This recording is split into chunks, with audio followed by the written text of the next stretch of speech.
Hai teman-teman, hari ini kami ingin bercerita tentang sejarah perpecahan Union of Soviet Socialist Republic.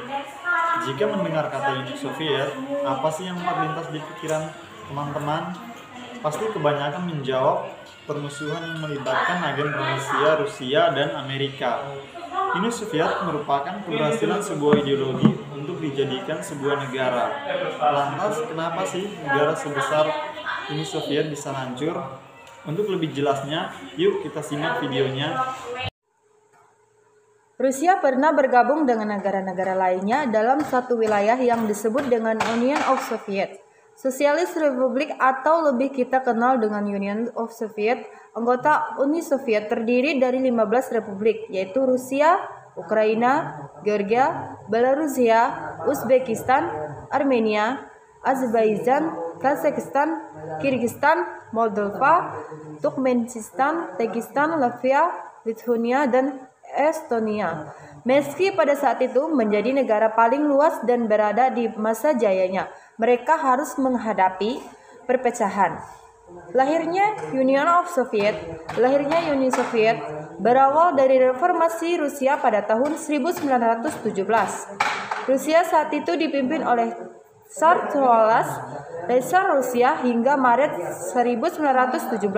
Rakyat saat itu meragukan pemerintahannya karena Rusia telah kalah di Perang Dunia I dan dianggap otoriter. Setelah Nicholas Lenzer, pemerintahan diawali Alexander Kerensky, Perdana Menteri Rusia.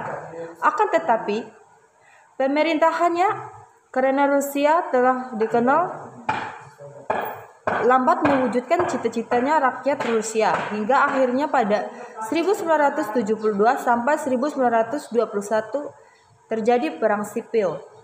Keberhasilan Vladimir Lenin bersama dengan Partai Bolshevik dalam memimpin revolusi dan menggulingkan pemerintahan Kerensky. Partai Bolshevik sendiri merupakan partai sosial demokratis bagi para pekerja dan buruh dengan ideologi Marxisme dan Leninisme. Ideologi komunis semakin menyebar dengan naiknya Lenin pada tahun 1922. Terjadilah perjanjian antara Rusia, Ukraina, Belarusia, dan Transcaucasia, dan terbentuklah Rusia atau dikenal dengan Uni Soviet. Saat kepemimpinan dipegang oleh Joseph Stalin, banyak negara-negara di Eropa Timur bergabung dalam Uni Soviet dengan menerapkan politik tirai besi. Selama